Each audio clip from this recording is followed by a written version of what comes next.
I don't know about you, but every time I hear that sick tune, it gets my blood flowing. Hello and welcome to Game On, the Friday night edition here on News Central Television. My name is Babatunde Koiki. Thank you very much for joining us for what we like to call the Fabulous Friday edition.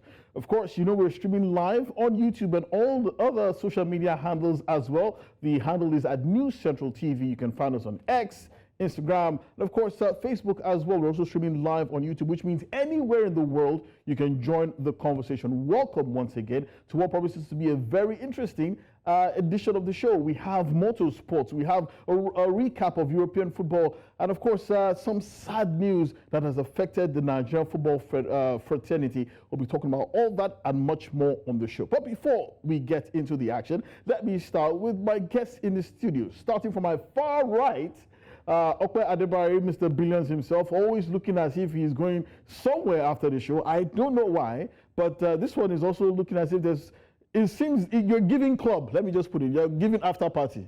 Well, you're pushing an agenda, right? I'm not pushing anything. I'm just saying what you're giving. Well, I don't want to affirm if you're right or wrong. Well, let's just leave it at that. But Mr. Wale Adegun also joins us as well. Wale Adegun, of course, you remember, he is sporting director of Ugeli Rovers, and of course podcaster and broadcaster extraordinaire. Always makes it his point of duty to dig, as it were, dig at our guests and our major talking points in Nigerian sports and beyond. Thank you so much for joining us. Wale. Yes, good to be here, and honestly, you're looking like a cone of vanilla ice cream. Oh God! Yeah. Will you people stop? There was a lot going on off air. Will you people stop this? Nice jacket It's not what you think. It's not what you think. But I can give you the number of my tailor if that's what you require. But looks so like vanilla ice cream. Stop it! While we have a show to do. Thank you very much for joining us again. Let's start without further ado. Some interesting news coming out of motorsport. Yeah,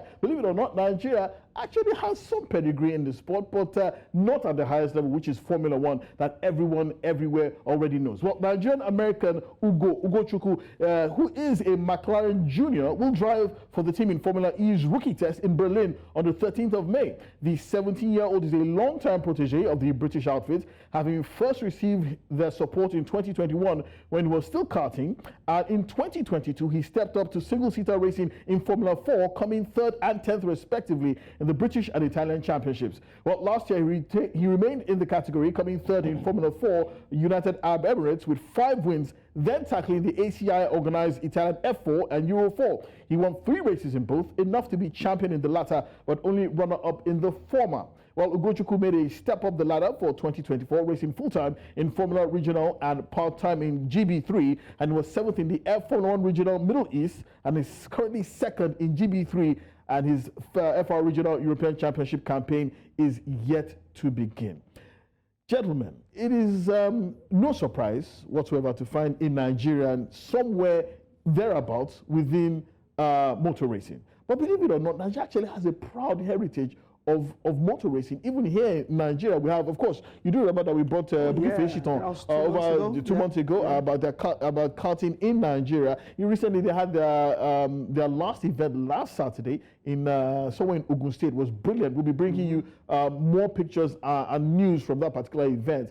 But it's a surprise for a lot of people that Nigeria hasn't featured as prominently as it should in motor racing. And some argue that it's because it's quite an expensive sport. Yeah, it's not the kind of sport that you can pick up anywhere and just jump into, because the finances required are not modest, Wale. Yep. The engines are expensive. The manufacturers are not here. Mm-hmm. So the economics the mechanics that you need. Exactly. You are not talking about Iskilu, who's around the corner. You're talking about proper mechanics. So that's why your best talents are even, nurtured abroad. Ugo Ugochukwu was born in the United States, grew up in Manhattan. I think I was introduced to karting as early as 6 years of age.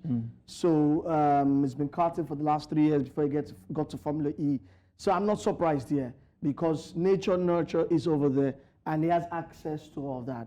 And that is what we don't have here. If we have access, if we have all of this dynamics, maybe we'll have had the pedigree I said we had, we'll have taken it to the next level, but unfortunately we can't. But whatever we even have from those places, from diaspora, I think we also have the right to be able to celebrate them, and I think that's what we're doing with Ugochukwu tonight. Absolutely. And okay, a lot of people actually don't know that karting is kind of like the entryway into full-time motorsport. And there are quite a lot of Nigerians in the karting scene.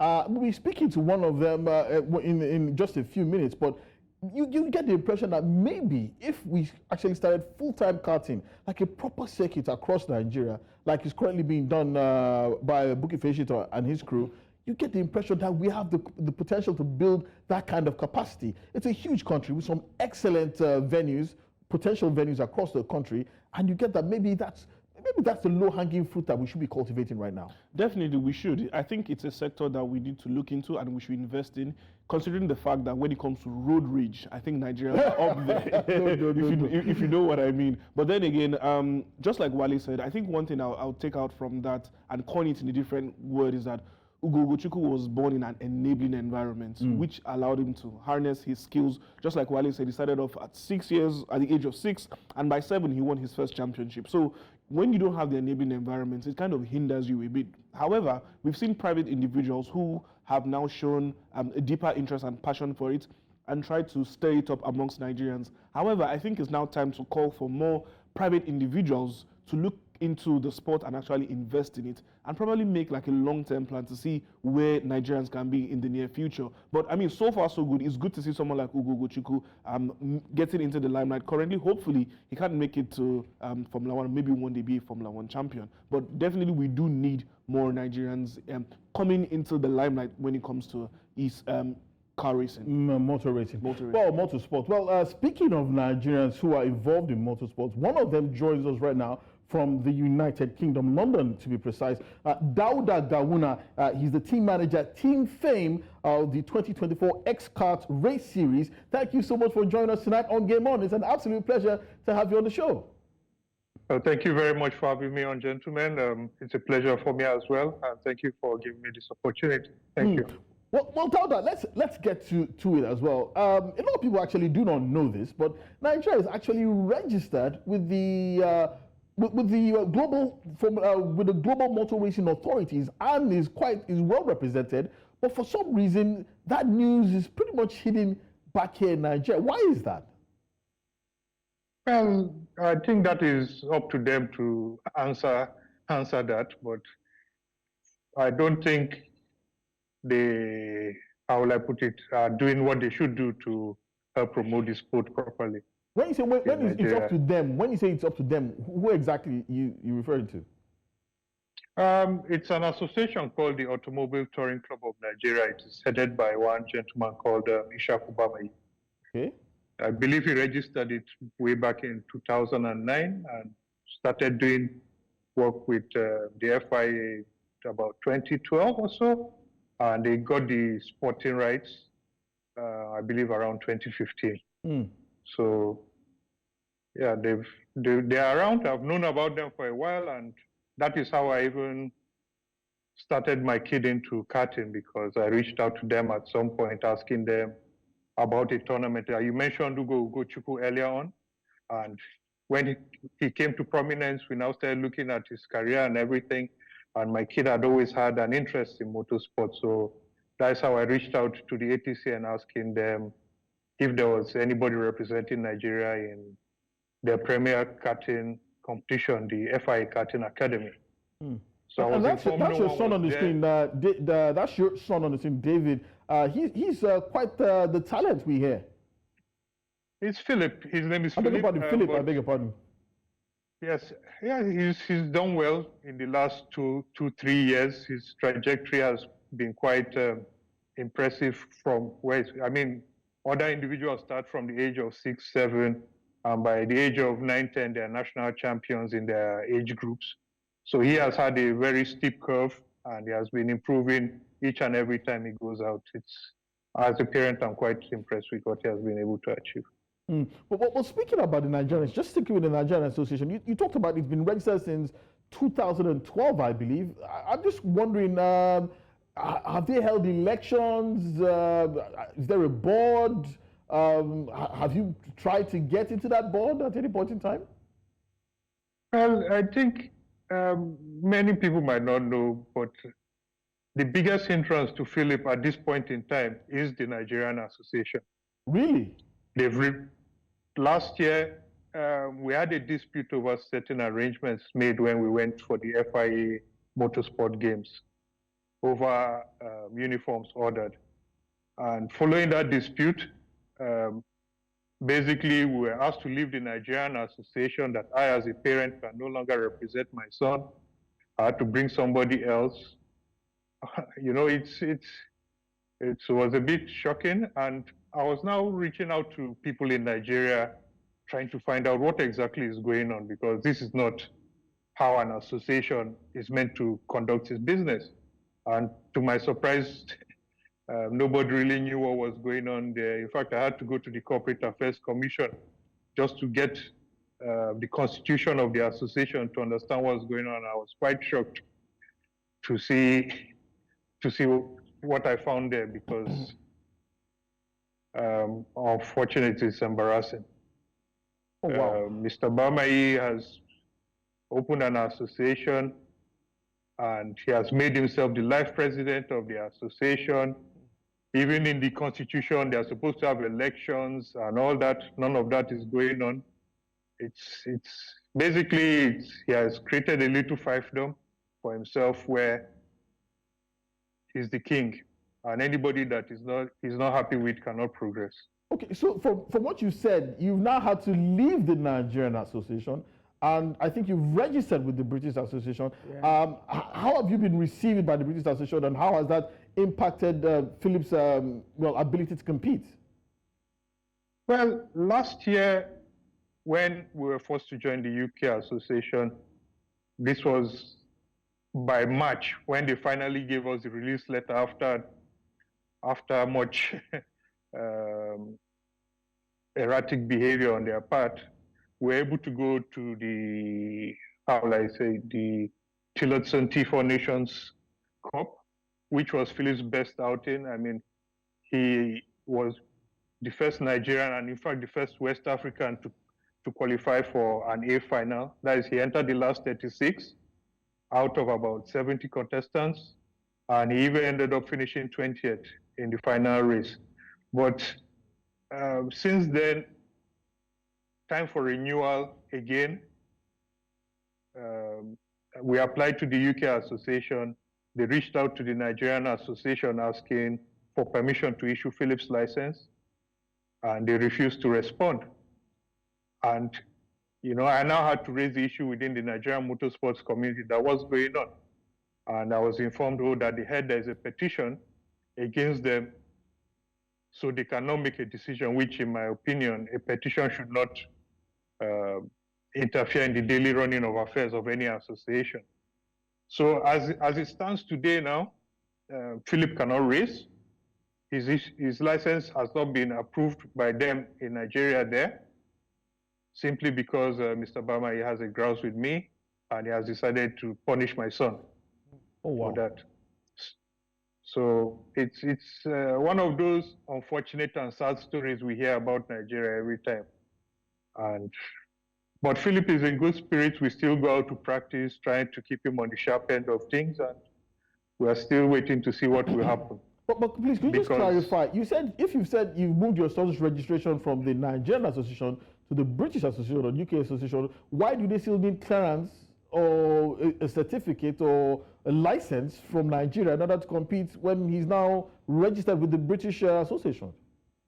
Well, the thing is, we are racing under a Nigerian passport, and since there's an association in Nigeria, whoever is racing for Nigeria has to get permission from the home nation before the license can be issued. I understand. So that is the situation. So have you tried to reach some kind of compromise, some kind of truce, some kind of mediation in order to end this impasse between the Nigerian Association and yourself?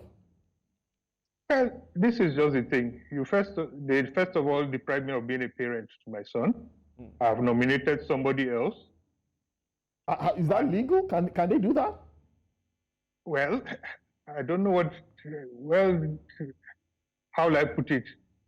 There are no rules and regulations, because when the issue started last year, or in 2022, I told them, look, I can see this thing is going sideways. Kindly give me your rules and regulations, your remediation processes, and even the structure of the association, because I didn't know anything about it. Their response to me was that I am not eligible to have access to those rules and regulations, despite them quoting them to me previously. So and once I demanded it again, that was when we were told to leave the association or I nominate somebody else. You were asked to leave the Nigerian Association? Yes. Wow. Well, I think you have a question? Yeah, because good evening, Dauda. I remember last time Fesha. Good evening, Wale. Yeah, you reached out to me on Instagram. I think it was just hours after that interview session, and I mean, you explained the whole lot of things, and apparently, it looks like Mr. Fesha wasn't able to clarify a lot of things, and it looks like the Nigerian Association of Federation is asking you to apologize, and you've said that you've got nothing to apologize for, and that standoff has remained. In all of your magnanimosity, I think you also partnered to sponsor a vehicle in Ilara. What's the name of that place? In Smoky Mills, you still did that. I think you also said Philip will still be racing in the X-Kart series later this year. I think he's busy with exams, GCSE and stuff. But I want to ask you, I mean, at what point are you guys going to find a middle ground? Because right now, it looks like two elephants are in duel. And it's Philip that's suffering. Philip was the gracious, the one who's suffering. And I mean, you look at Philip, you look at his trajectory, you look at Ugochukwu as well. These are young drivers, talented. Ugochukwu is in the McLaren development program, the MDDP. That's huge. There's also Gregor Saucy, the Swiss boy has been racing since he was 3 years old. So, I mean, at what point do you find a middle ground so Philip can get on with doing what he loves? Well, this is the thing. This year, they told me that unless I write an apology to Mr. Bamayi and for questioning their race suit deal that they had with the South African entity and everything, I will explain to them that I don't owe anybody an apology. I didn't make the arrangements for the race suit, even though I asked for the cost of the race suit, which was not provided until 3 weeks to the event, which regarding planning, this is not how it's done in motorsport. You know, and so I've told them, look, you've driven me from the association. I have followed the process. The process is that I applied to the UK association. They have asked you for permission. So you now creating a situation whereby you're asking me to apologize for wrongdoing on your own part. I don't think that is fair. And I have to draw a line. Must one have to accept malfeasance in order to represent Nigeria? You know, there has to be a line drawn. That's an interesting question. But finally, Philip, before we let you go on this part of the show, we really have to ask you, of course, you're a major stakeholder, if you like, in motorsports in Nigeria. Of course, like Wale also mentioned, you even sponsor teams here back in Nigeria, despite being based in the United Kingdom, sponsor teams in the X-Kart series. We talked about this earlier. Do you think that maybe developing a local karting circuit in Nigeria might be the fastest, quickest way to get Nigeria up the ladder in terms of participating in motorsports? Actually, I have a lot of respect for the gentlemen at X-Kart series for taking the initiative to start this up. That is why I have decided to be part of that movement. And definitely, we need the infrastructure in Nigeria to grow motorsports. So having this off-road track is a start, because even to tar 2 or 3 kilometers of road, you can imagine the cost implications. And definitely, I'm a motorsports enthusiast. I have a passion for motorsports. And with like-minded individuals that are trying to grow something. And I believe the X-Kart series is the beginning of organized motorsports in Nigeria. And I would anybody with a passion for motorsports, particularly the young ones, I think it's a good access point for them to learn the basics of driving in motorsports. And initially, we did put forward a call to have teenagers between the age of 15 to 19 to come and be a part of the team, but the response was not too good. So what it is, I've partnered with one of the teams, Team Fame. I am their team manager. So we are just trying to get it up. But I will still put out the call again. Young individuals who are interested in motorsports, the X-Card series is a very good access point to learn what is required. And within 5 to 10 years, I believe we should be getting an African champion at least out of Nigeria. Amen to that. Well, Dada Gawuna, team manager of Team Fame of the 2024 X-Kart race series. Thank you so much for joining us. And speaking about, tell us some very interesting stories coming out of motorsports in Nigeria. We'll be keeping track of that story, speaking to you more in the coming weeks and months, and hoping that somehow, some way, you and the gentlemen here in Nigeria who run the Motorsports Association can find some kind of middle ground so that your very talented son, Philip, does not continue to suffer from this. Thank you so much for your time, Dauda Gada.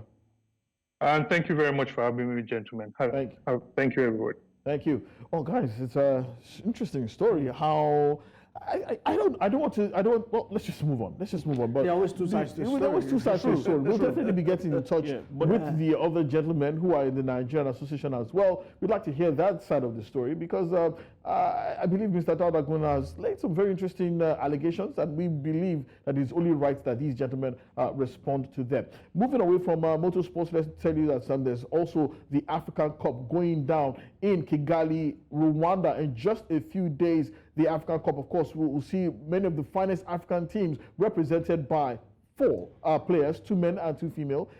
It is also a chance for us to crown the #1 table tennis player in Africa, both in the men and women's event. But we hear that top seed and defending champion Omar Assar has withdrawn from the upcoming event because of a knee injury sustained at the Saudi Smash event. So the defending champion will not be there, which means that there is a chance for us to crown a new champion. And a lot of people are actually saying that Haruna Quadri, this is his chance to be crowned.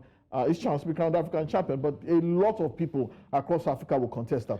Definitely, a lot of people will. I think Haruna Quadri will still meet tough opposition, but I mean, considering the fact that Omar Assar has to be his toughest competitor over the last 6 years, in my opinion. Nemesis. They're actually good friends of friends, but then again, that's someone that has his number, Haruna Quadri's number. So, I mean, obviously he's not going to be happy about the fact that his friend is injured, but that's one competitor, one strong competitor less. So he needs to go into this to re-strategize, in my own opinion, and just hope that, and give it all in every match. And hopefully, he goes ahead to win it, but it's going to be difficult. World number 19, Haruna Quadri, is looking at a chance to become African champion at the African Cup. Leaving that behind, let's also tell you some interesting news coming out of Nigeria. Prince Harry and his wife Meghan are in the country, yes. And we hear that they arrived in Abuja today to champion discussions around Nigeria's possibility of hosting the Invictus Games. Well, the Invictus Games is an international multi-sport event founded by Prince Harry and is aimed at rehabilitating wounded, injured, and ill servicemen and women, whether serving or they are veterans. The Prince had founded the Games to offer service members the challenge of competing in sports events similar to the Paralympics after he served in Afghanistan as a helicopter pilot. Last year, Nigeria participated in the Games for the first time, and the country was the only African representative at the event, winning gold and bronze medals along the way. Wale, I think it's a worthy cause, because let's be honest, I'm not too sure whether Nigeria does quite a lot for its injured servicemen, and we do have quite a lot of them. Many brave soldiers and also other servicemen, including policemen as well, civil defense men as well, who are injured while protecting Nigeria from insurgents, bandits, and so on. I think it would be a worthy cause to see Nigeria host it. But there are also those who are arguing that do we even have the resources or the finances to host any kind of international competition at this time? I'm not sure that is what the government of the day is thinking about right now. This even gives me vibes of Hunger Games. Just saying, it's a noble idea. While Hunger Games are Hunger Games are the product of fiction. This is the Invictus Games. It sounds like Hunger Games. It doesn't sound like Hunger. We should wash your ears. Well, basically, the fact that we participated last year, but hosted it, the logistics, we are also welcoming other people. Yeah, it depends on what the government. I mean, sometimes the government also can be sympathetic when it comes to ex-servicemen. Yes, because we always want to thank them for their service. And if this is another way to thank them for their service, I'm also sure funding also will be coming outside of Nigeria as well, because this is also a noble project from the Prince himself. So hey, bring it on.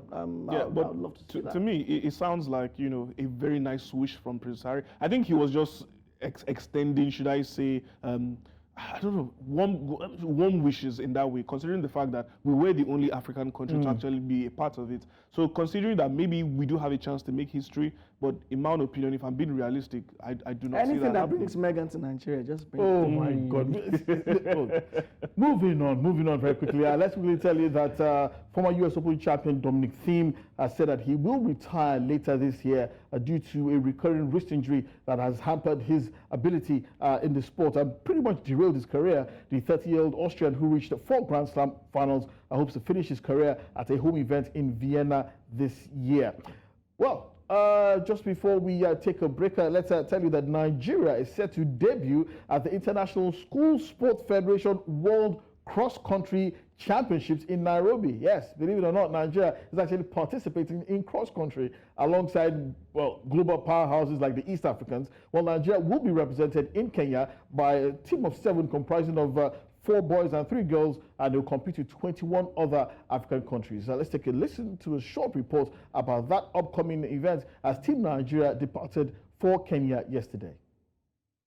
Nigeria is set to debut at the International School Sport Federation (ISF) World School Cross Country Championships in Nairobi, Kenya, with a 7-member team comprising of 4 boys and 3 girls. The champions from the National Cross Country Championships in Kaduna are geared up for the competition against representatives from 21 other countries from May 10 to 14. Nigeria School Sport Federation President Olabisi Joseph highlighted this as part of the Federation's initiative to expose students to global tournaments. The support from the Plateau State Governor, Caleb Muthwang, is acknowledged for facilitating the students' participation. In the World School Cross Country, Nigeria will spring up another. I want to say thank you to the teachers, the games masters and coaches that have prepared these children to be on the world stage. We know that it takes a lot of effort. God will crown your efforts and God will reward you mightily. Once again, I want to say thank you to the Nigerian School Sport Federation team. Thank you for your determination, the determined effort to ensure that we continually give these children the opportunity to showcase their talent. Meanwhile, Mohammed Yalom, Plateau State Commissioner for Education, praised the Nigerian School Sport Federation's role in identifying talent and emphasized its significance in promoting sport within the state educational framework. And these young ladies and girls, boys that are coming Plateau so has gone to confirm that we have those talents in the state and by implication in Nigeria. And this is the first time we are hosting this country. We want to assure the nation that we are coming back with Lawrence for the country and be able to showcase our talents there. Team captain James Gwon expressed enthusiasm and determination to uphold Nigeria's pride at the event. To be among the chosen ones to represent Nigeria, and we are so glad and happy. And I know most of us here, this is our first time of traveling now. And this first time is a time that will make Nigeria proud of us. And we'll make sure we go there, not just to go and witness, but just to bring medal and bring something that will make our country proud of us. Who supports us to this stage. And we are also thanking the NF for supporting us to represent Nigeria at the World Cross Country in Nairobi of Kenya. So I'm very excited. We are anticipating to bring something for Nigeria. The tournament, hosting 460 athletes from 22 countries across 5 continents, will unfold at the renowned Ngong Race Course, known for its history of hosting various sporting events. Onyinyechi Obaro for News Central.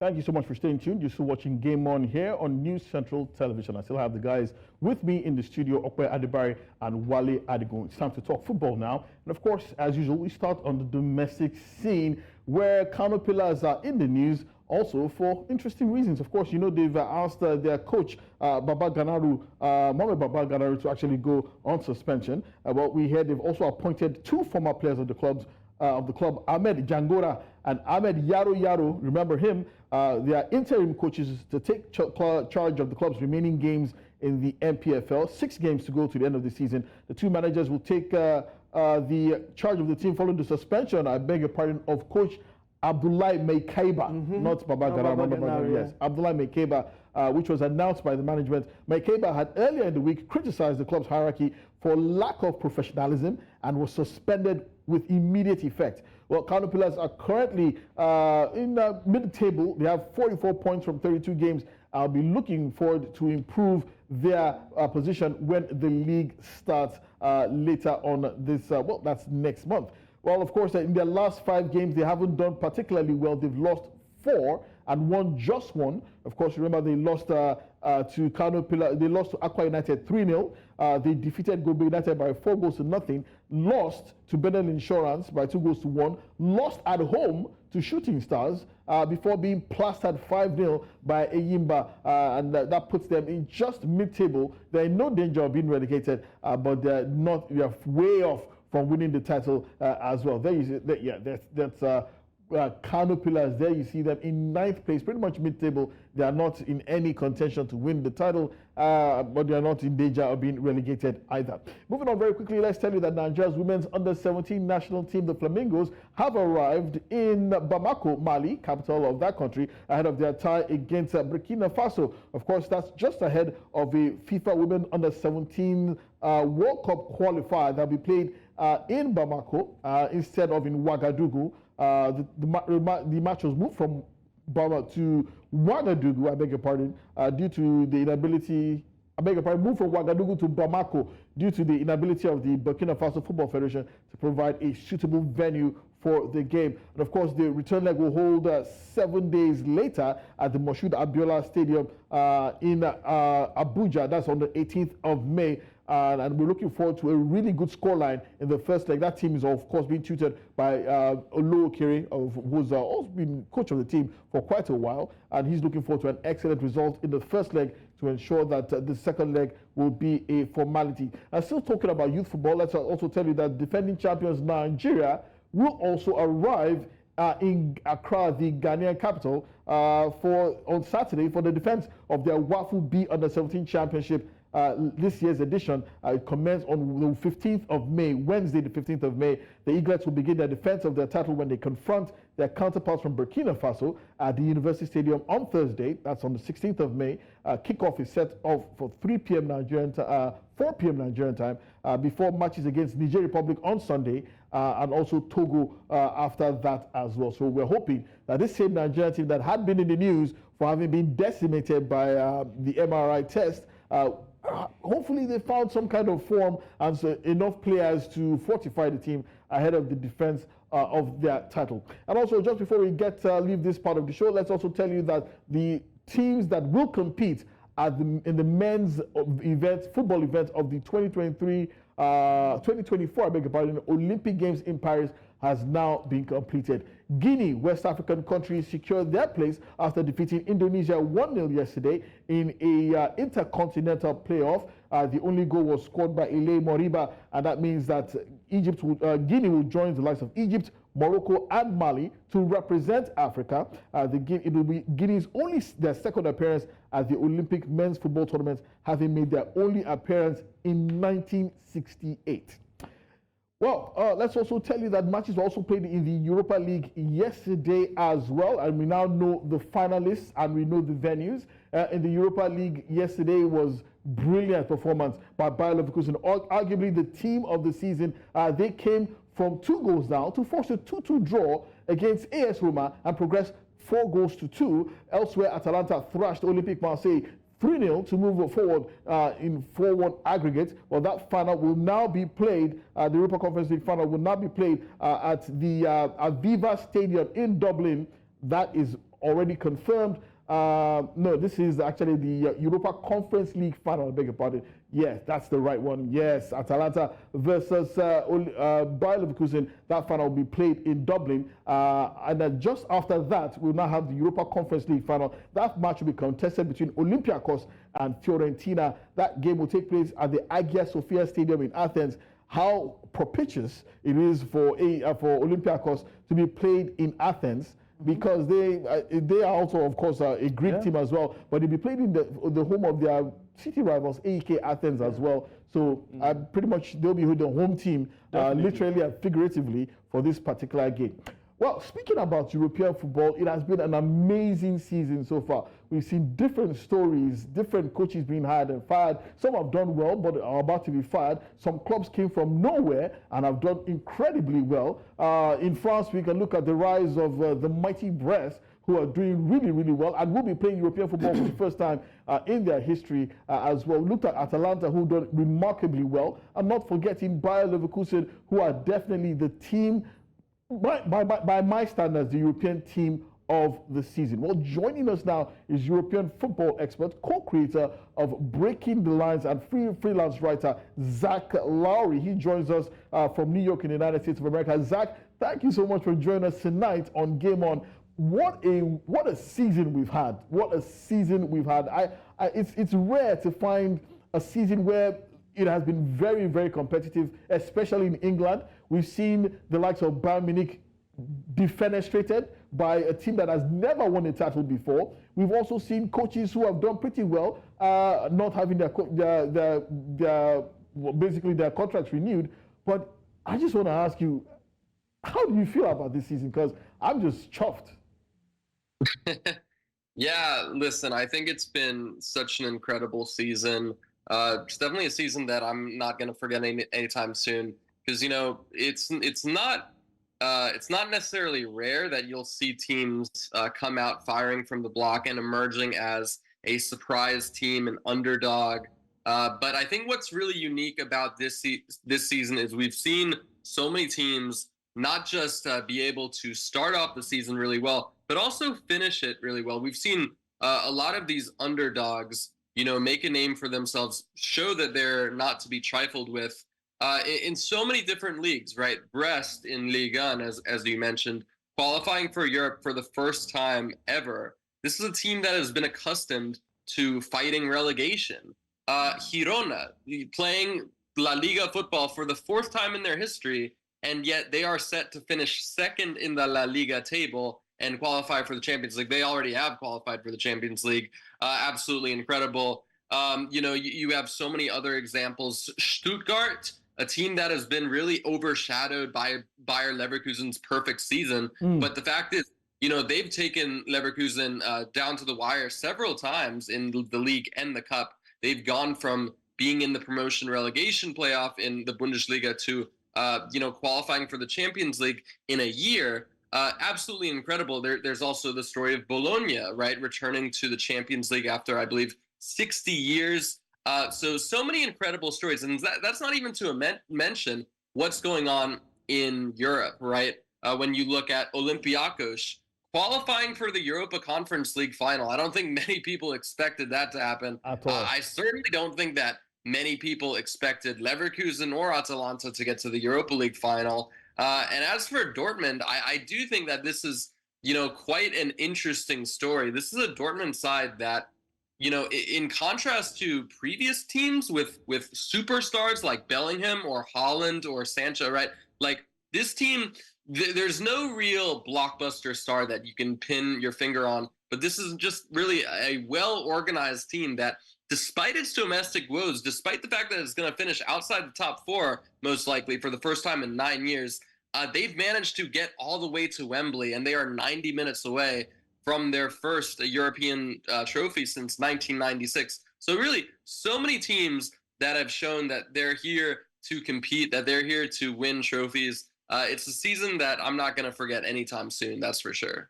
Okay, you have a question? All right, Zach, I'm big on tactics. I love tactics. And then this season, we've seen that the three at the back seems to be a prominent formation for successful teams this season. I'm talking about Internazionale. I'm talking about Bayer Leverkusen. If we're speaking about the Arsenals and the Manchester Cities as well, when they start their build-up play is with a three at the back as well. Do you think this formation is one that is going to probably revolutionize football again? Or is it just, should I say, just temporary?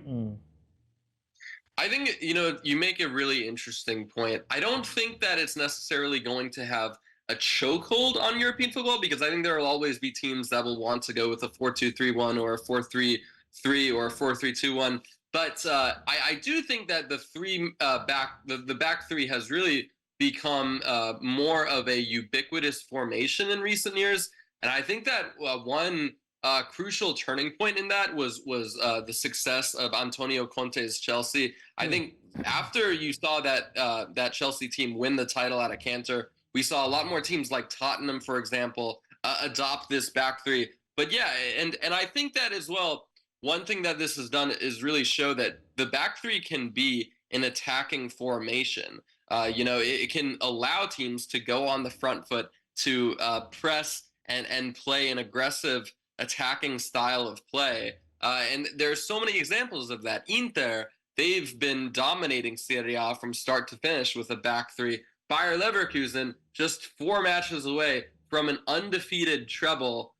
For my money, the greatest footballing achievement in my lifetime, if they can pull that off. And they've done so with a back three, but a team that is completely fearless, that really shows so much unpredictability and so much dynamism, and allows so many different players to show their skills in the final third, right? We saw that yesterday in against Roma, where it looked like their undefeated streak was finally going to come to an end, down 2 goals to Roma. And even though Xabi Alonso made a few changes, like, for example, bringing on Josip Stanisic, some people might consider that more of a defensive sub for someone like Alex Grimaldo, and yet it was Stanisic who scored the last-second equalizer for Leverkusen.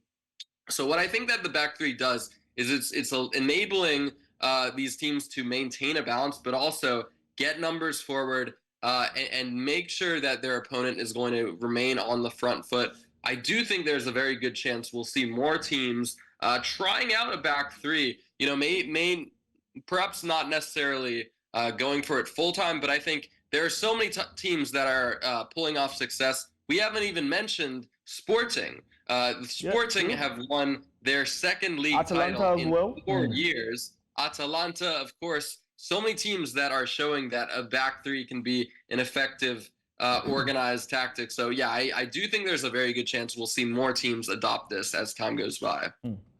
Hi, Zach. Hope you're doing great. I got 2 questions and one kind of.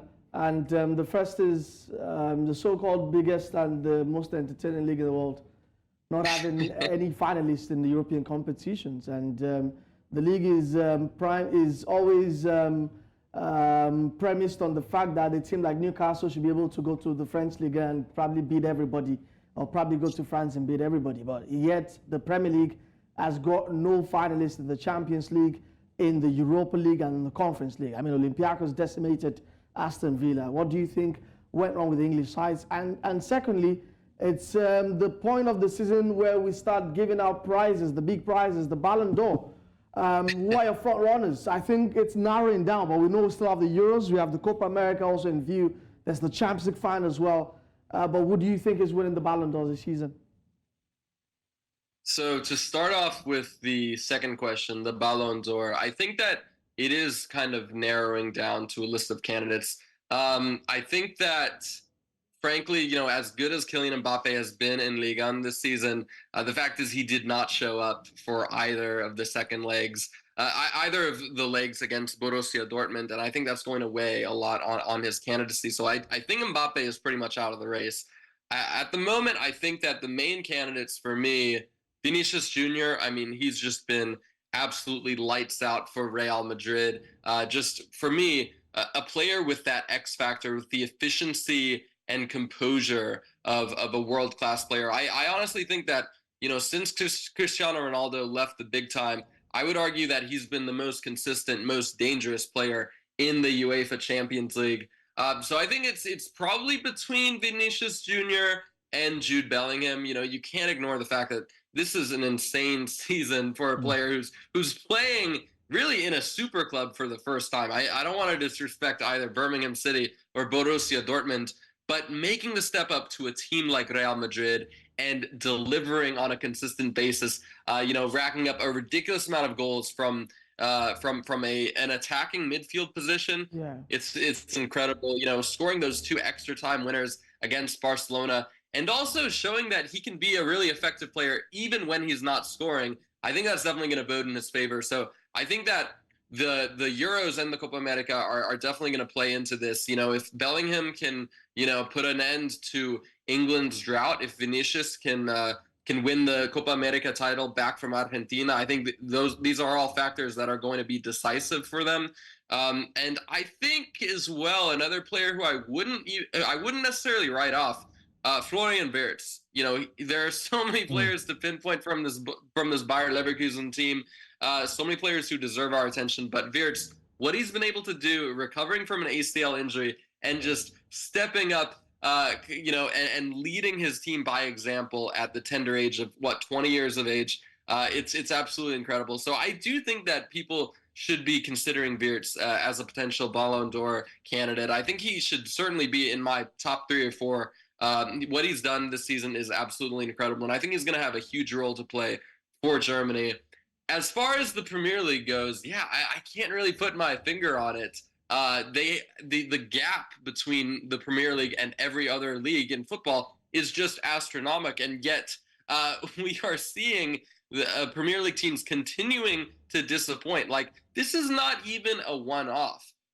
English teams have consistently disappointed at the international level. When you compare it to La Liga, when you compare it to other leagues, they haven't really been able to get that job done. You know, that 2021 final where it was Chelsea and Manchester City, that's been the exception more than the rule. So yeah, it's something that I can't really wrap my head around. I think that perhaps you know, you could take into account the fixture congestion. It's clear that English football players are definitely being pushed to the edge in terms of the amount of football that they have to play. But with that being said, so are other players in other leagues. So yeah, it's very hard for me to come up with a diagnosis for this. I just think you know, the fact is it's embarrassing when you've got the 4th best team in England going up against the 4th best team in Greece out of all places, and yet Olympiacos trouncing Aston Villa. Yeah. It's just incredible. Well, Zach Lowry, it's been an absolute pleasure having you on the show. It's been very fun just listening to you just break down all these leagues, all these teams, and bring to our attention some of the finest players in European football this season. Thank you so much for your time. It's been fun having you on the show, and hopefully we'll get you after the Euros. I'm looking for your opinion of the Euros. That will be one to look forward to. But thank you so much, Zach. It's a pleasure having you on the show, my friend. Thank you so much. Thank you. Well, guys, we're hard pressed for time. We just have to run through these stories very quickly. Let's tell you that Brazil have named their squad for this summer's Copa America. There are no big names. There's no Neymar, who is injured. There's no Richarlison. There's no Gabriel Jesus. And there's no Casemiro. Remember that coach Dorival Jr. has just been put in charge, and he just pretty much revitalized, Brazil's hopes with that win over England just a few weeks ago. And hopefully they are hoping to be named as the best team in North and South America. Don't forget, they've suffered some really difficult times in the World Cup qualifiers, losing 3 consecutive games, including at home to Argentina as well. Also, that's the squad there on your screen. Some interesting names, but no big names like we've talked about Neymar, but no Richarlison, no Casemiro, but there's Endrick in that mix as well, who's regarded as the next big thing out of Brazil. Finally, let's also tell you that the World Football Governing Body, FIFA, is facing a threat of legal action from World Players Union, FIFPro, and the World Leagues Association, which includes the Premier League, if it continues with plans to host a 32-team World Club Cup at the end of next season. According to both organizations, they say the global football calendar is now beyond saturation to the point that national leagues are being unable to properly organize their competitions. Guys, very quickly, I think this was inevitable because FIFA just keeps increasing everything, increasing the size of the World Cup, increasing the size of the UEFA, also increasing the size of the Champions League as well. There's always going to be the conflict between the FIFA and, of course, UEFA as well. So this was inevitable, in my opinion, Wale. Yeah, but I mean, all of this, the games will still continue to get plenty.